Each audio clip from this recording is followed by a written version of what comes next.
Assalamualaikum warahmatullahi wabarakatuh. Selamat pagi semuanya. Semoga semuanya sudah pada bangun, karena pagi ini biasanya yang paling sulit untuk bangun untuk melaksanakan kewajiban sholat 5 waktu. Cobaannya banyak, entah ngantuk lah, entah apalah gitu ya. Tapi tidak berlaku buat orang yang benar-benar beriman kepada Allah, karena orang-orang yang betul-betul beriman kepada Allah itu dia akan menjaga sholatnya, karena sholat itu adalah kewajiban bagi seorang muslim. Alhamdulillah, pagi yang cerah ini kita masih diberikan kesehatan oleh Allah dan masih diberikan umur oleh Allah, sehingga kita bisa melakukan aktivitas yang baik.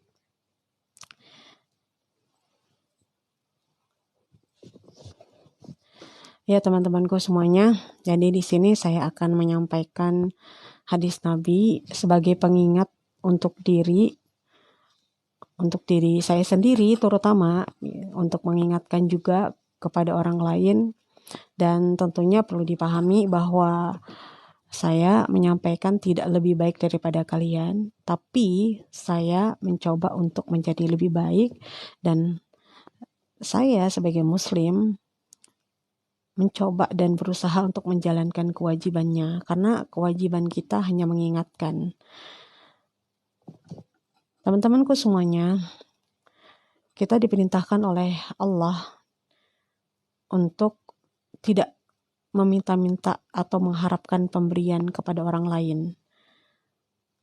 Allah menegaskan dalam firman-Nya di dalam Quran surat Al-Jumu'ah, bila kamu telah selesai sholat, maka bertebaranlah kamu semua di muka bumi dan carilah karunia Allah. Jadi kita tidak hanya diperintahkan untuk ibadah sholat saja, tapi memang kita juga diperintahkan untuk mencari karunia Allah atau mencari nafkah. Mencari nafkah juga ibadah, terlebih bagi para suami yang mempunyai istri, yang mempunyai tanggungan gitu, tanggung jawab untuk istri dan anak-anaknya. Itu tentunya punya kewajiban yang ya fardu ain lah gitu. Kalau dia masih memiliki kemampuan secara fisik, kesehatan, dan dia punya tanggung jawab, maka dia berkewajiban untuk mencari nafkah atau mencari karunia dari Allah. Dan Nabi SAW juga bersabda di dalam hadis yang diriwayatkan Imam Bukhari dari Al-Miqdam bin Ma'di Kariba radhiyallahu an, dari Nabi SAW, beliau bersabda, tiada seorang makan makanan yang lebih baik kecuali dari hasil usahanya sendiri. Dan sesungguhnya Nabi Daud juga makan dari hasil usahanya sendiri. Jadi makanan yang lebih baik itu adalah, makanan yang terbaik itu adalah ya hasil nafkah sendiri, bukan hasil dari minta-minta. Makanya Islam sendiri menganjurkan kita untuk menafkahi diri kita sendiri. Jangan sampai kita kita menghancurkan kehormatan diri kita sendiri dengan kita meminta-minta, padahal kita masih mampu untuk mencari karunia Allah. Bahkan lebih bagusnya lagi, kita menghidupi diri kita sendiri tanpa harus meminta-minta, kita juga mampu untuk bersedekah kepada orang lain yang membutuhkan. Itu lebih bagus gitu. Pahalanya lebih banyak daripada kita meminta-minta. Dan tentunya kalau kita menjadi pribadi yang menjaga kehormatannya daripada orang menjaga kehormatannya dengan tidak meminta-minta, tentu kita lebih baik gitu. Dan lebih baiknya lagi, selain kita menghidupi diri kita sendiri dengan mandiri, kita juga dermawan dalam hal kebaikan. Kita senantiasa bersedekah kepada orang-orang yang membutuhkan. Ya, sedekah yang terbaik adalah kepada keluarga kita sendiri ya. Jangan sampai kita bersedekah kepada orang lain, ternyata keluarga kita sendiri malah terlantar gitu. Keluarga kita sendiri butuh makan pun, beras habis pun nggak tahu gitu. Jadi yang pertama yang diutamakan sedekah itu adalah kepada keluarga kita sendiri, istri, anak-anak, baru setelah itu kerabat, tetangga dekat, dan kaum muslimat yang membutuhkan atau semua manusia yang membutuhkan ya. Jadi ada tingkatan-tingkatannya. Kalau kita mampu bersedekah kepada banyak orang ya lebih bagus gitu. Tapi kalau kita mampunya hanya untuk keluarga saja bersedekahnya, ya kita utamakan untuk keluarga dulu gitu ya. Jangan sampai kita di dalam rumah pelit, bakhil, tapi di luar suka neraktirin teman-teman gitu. Padahal kita mampunya sebenarnya untuk keluarga saja, utamakan keluarga. Tapi kalau kita mampu untuk bersedekah kepada banyak orang ya nggak apa-apa, diberikan saja sedekahnya. Nggak ada yang rugi kalau kita bersedekah. Allah Ta'ala berfirman dalam Quran surat Saba ayat 39, dan terhadap apa yang telah kamu nafkahkan, maka Allah akan menggantinya. Nafkahkan yang kamu berikan, hasil usahamu sendiri, hasil kerja kerasmu sendiri, kamu nafkahkan untuk istrimu, untuk anak-anakmu, untuk karib kerabat yang membutuhkan, untuk tetangga, atau untuk kaum muslimin dan muslimat yang memang betul-betul membutuhkan, maka Allah akan menggantinya. Dan di dalam Quran surat Al-Baqarah ayat 272 Allah juga berfirman, dan sesuatu harta yang baik yang kamu nafkahkan, maka pahalanya itu untuk kamu sendiri. Dan janganlah kamu membelanjakan sesuatu melainkan karena mencari keridhaan Allah, dan apa saja harta yang baik yang kamu nafkahkan, niscaya kamu akan diberi pahalanya dengan sempurna dan kamu tidak akan dianiaya sedikit pun. Jadi nggak akan pernah rugi. Makanya kalau kita mengerti, memahami pahala bersedekah, kita tidak akan pernah berhenti untuk bersedekah. Misal nih, kalau suami istri kan biasanya kebanyakan kalau tidak berpatokan dengan agama, pasangan suami istri, pendapatannya istrinya itu lebih besar daripada suaminya. Misal, kebetulan suaminya lagi nggak ada uang, kebutuhan rumah lagi memang betul-betul ya butuh gitu. Misalkan beras habis atau apalah, minyak habis, pokoknya bahan pokok habis, suami lagi nggak punya uang. Kalau istri memahami agama, maka istri juga tidak akan segan-segan, tidak akan bakhil, istri juga mengeluarkan harta dia sendiri untuk kebutuhan rumah tangga. Secara hukum bagaimana? Secara hukum memang seorang istri itu tidak ada kewajiban untuk memenuhi kebutuhan rumah tangga. Tapi ketika seorang istri itu memberikan atau membantu suaminya karena memang suaminya finansialnya lagi kurang baik atau bagaimana gitu, maka dianggap sedekah. Sedekahnya pahalanya buat siapa? Buat istrinya. Kisahnya Ibnu Mas'ud dengan istrinya Ibnu Mas'ud pada zaman Rasulullah SAW. Ibnu Mas'ud itu sahabat Rasulullah yang memang bukan orang kaya raya gitu, miskin, istrinya orang kaya. Dan ketika istrinya bertanya kepada Nabi gitu kan, kalau misalkan saya mengeluarkan harta saya untuk kebutuhan rumah tangga, bagaimana wahai Nabi? Kata Rasulullah, itu termasuk sedekah buat Anda gitu. Jadi nggak ada yang rugi dalam Islam itu. Yang terpenting ya memang dengan benar-benar fakta yang jelas gitu. Suaminya memang sudah berusaha semaksimal mungkin, sudah berjuang, tidak malas-malasan. Ya, itu kita bantu gitu. Kalaupun misalkan memang suaminya ya misalkan pendapatannya memang tidak mencukupi gitu kan, ya kita sebagai istri bolehlah membantu gitu. Sebenarnya nggak ada yang dirugikan lah kalau kita memang benar-benar patokannya adalah kitabullah dan sunnah ya, ijma qiyas gitu ya. Dan Allah juga berfirman di dalam Quran surat Al-Baqarah ayat 273, dan sesuatu yang kamu sedekahkan dari harta yang baik maka Allah akan mengetahui. Dan tentunya sedekah ini kalau kita pengen mendapatkan pahala, ya tentunya sedekahnya dari hasil yang baik. Jangan sampai kita bersedekah tapi hasil mencuri.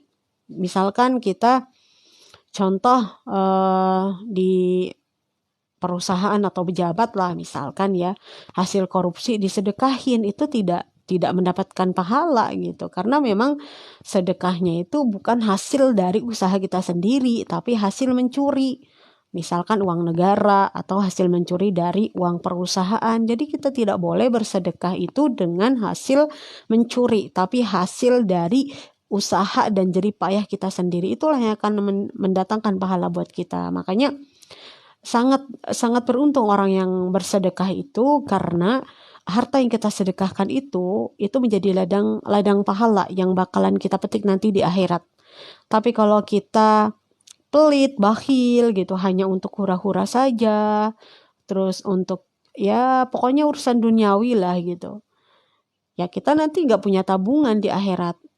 Makanya ya kita proporsional lah, ketika kita diberikan kekayaan oleh Allah, kita beli ini kira-kira ini benar-benar manfaat enggak gitu, kita butuh enggak sih dengan benda ini. Kadang-kadang ya sebenarnya memang secara hukum tidak haram, tidak, misalkan orang kaya raya miliarder gitu kan, dia sampai mengoleksi mobil yang mewah-mewah gitu kan, motor yang mewah-mewah, ya sebenarnya sah-sah aja karena hasil usahanya sendiri. Tapi kalau kembali lagi kepada madorot dan manfaat gitu kan, kejuhudan seorang hamba, ya tentunya dia akan meminimalisir gitu. Bahkan dia akan berpikir, kalau saya beli mobil, mengoleksi mobil, ini kan masuknya nanti mubazir kalau nggak dipakai. Terus kalau misalkan meninggal nggak bakalan dibawa ke dalam kubur, kan nggak bakalan seperti itu ya. Kalau dia sudah berpikir seperti itu, maka dia bagaimana caranya nih harta yang saya punya supaya ngikut saya sampai akhirat gitu. Ada kisahnya gitu, seorang pengusaha, tapi saya lupa sih namanya, udah lama banget gitu. Tapi yang penting kan dari cerita ini bisa diambil kebaikannya. Dan jadi ada pengusaha yang memang kaya raya, dia itu Masya Allah ahli sedekah banget gitu, ahli sedekah gitu. Ketika ditanya, kenapa sih kamu tuh gak sayang dengan uang kamu gitu, ya setiap disedekahin aja, malah kebanyakan disedekahin gitu.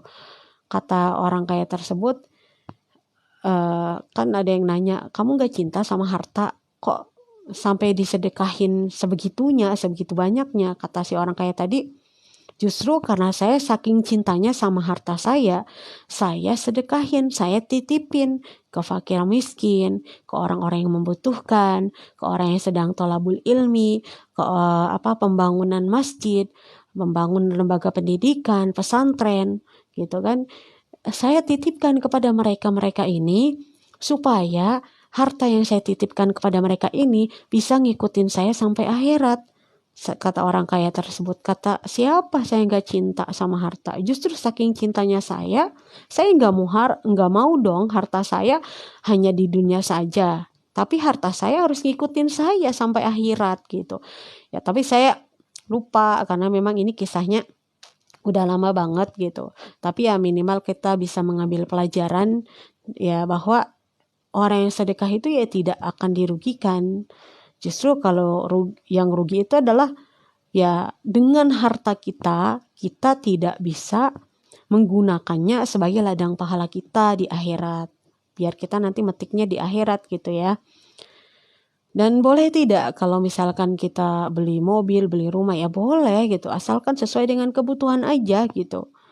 Ya kalau misalkan belum punya mobil, beli mobil lah gitu untuk bolak-balik, biar gak kehujanan, gak kepanasan. Kalau mampu gitu ya, silahkan gitu. Asalkan ya itu tadi, kalau misalkan sudah mengoleksi, kalau menurut saya ya, menurut pandangan saya, sudah mengoleksi jatuhnya kan mubazir, apalagi gak digunakan. Lebih baik kan kita berikan kepada fakir miskin yang membutuhkan. Banyak loh di sekitar kita yang memang tanpa sepengetahuan kita mereka hanya makan 1 hari 1 kali gitu. Walaupun memang itu menjadi tanggung jawab negara, tapi kita juga sebagai seorang muslim peduli sama mereka, membantu mereka, kita dapat pahala gitu dari Allah gitu kan, dapat kebaikan-kebaikan dari Allah gitu. Dan juga dari Ibnu Mas'ud radhiyallahu an, Nabi SAW bersabda, boleh tidak ada hasud yang diperbolehkan kecuali dalam 2 hal, yaitu seorang yang diberi kekayaan harta oleh Allah lalu dihabiskan untuk menegakkan kebenaran, dan seseorang yang dikaruniai ilmu oleh Allah lalu diamalkan serta diajarkan kepada sama manusia. Jadi 2 hasud ini yang dibolehkan. Kita boleh iri gitu. Boleh iri kepada orang yang diberikan kekayaan oleh Allah tapi hartanya itu digunakan untuk menegakkan kebenaran gitu. Jadi untuk hal-hal yang baik, untuk di jalan-jalan kebaikan, bukan sedekah, mohon maaf, sedekah kepada ya misalkan dia ahli maksiat gitu. Tapi kalau misalkan dengan cara yang baik gitu, misalkan dengan cara contoh kita pengen berdakwah gitu dengan ahli maksiat tersebut gitu. Mungkin mohon maaf, misalkan pekerjaan dia melayani laki-laki gitu kan. Ya, kalau kita punya harta yang banyak, harta yang berlimpah gitu kan, kita mengajak pelacur itu untuk istilahnya apa ya Allah, maaf saya ngomong ini. Jadi mengajak wanita tersebut untuk ke jalan Allah ya dengan cara ya kita bantu finansialnya, kita kasih modal gitu kalau kita mampu, dan kita juga ajak wanita tersebut untuk datang di majelis-majelis ilmu, karena ya perlu banget gitu. Hidayah itu dijemput, dan hidayah itu ya harus dengan ilmu-ilmu agama Allah gitu ya. Dan ini yang boleh iri itu ya sama, yaitu tadi orang kaya tapi hartanya selalu disedekahkan gitu untuk menegakkan kebenaran, dan orang yang punya ilmu gitu tapi ilmunya itu diamalkan gitu, diajarkan kepada sesama manusia gitu. Kita bisa misalkan membaca Al-Quran gitu. Ada saudara kita yang mungkin belum bisa baca Quran, kita ajarkan ilmu ini kepada mereka, maka itu adalah kebaikan gitu buat kita gitu, bahkan ladang pahala gitu. Masuknya adalah al-ilmu yuntafa'u bihi. Kalaupun kita misalkan tanpa finansial, tanpa menerima upah gitu, dengan tulus ikhlas kita mengajarkan orang-orang untuk kebaikan, ya kita akan mendapatkan pahala dari Allah gitu ya. Jadi jangan jadikan tujuan utama lah gitu ya.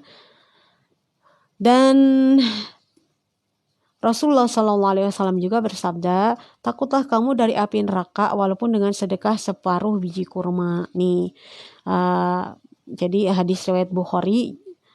Makanya seorang wanita itu katanya ya, wanita itu kalau di dalam hadis yang lain, wanita itu adalah yang paling terbanyak penghuninya di neraka gitu.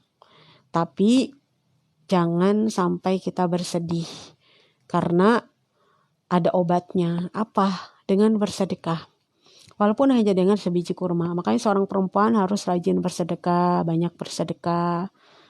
Kalau punya suami yang kaya raya, dimotivasi, disupport untuk menjadi ahli sedekah. Kadang-kadang memang seorang suami itu mau bersedekah, kalau nggak diizinin istrinya, ya nggak akan berani untuk sedekah. Kadang-kadang, dan mayoritas memang seperti itu biasanya gitu ya. Tapi bagusnya ya kadang-kadang juga ada yang perempuannya pengen sedekah tapi suaminya nggak mau sedekah gitu. Jadi ya bagusnya memang minta kepada Allahnya nih, kalau belum menikah punya pasangan yang memang satu visi misi. Kalau memang kita suka banget dengan yang namanya sedekah, mudah-mudahan pasangan kita juga suka dengan sedekah. Atau yang sudah menikah, kalau mungkin pasangan kita belum mengerti arti daripada sedekah, ya kita ingatkan gitu bahwa sedekah itu keutamaannya luar biasa. Yang diuntungkan bukan fakir miskinnya, bukan ya. Yang urusan akhiratnya yang diuntungkan kita sebenarnya. Kita sedekah. Sebenarnya yang butuh, kalau dikaji lagi, yang butuh sedekah itu adalah kita, bukan orang lain gitu. Tapi yang butuh sedekah itu adalah kita, bukan orang lain. Kenapa kita butuh sedekah? Karena kita itu butuh pahala daripada sedekah itu gitu. Ya makanya yang butuh sedekah itu kita, bukan orang lain.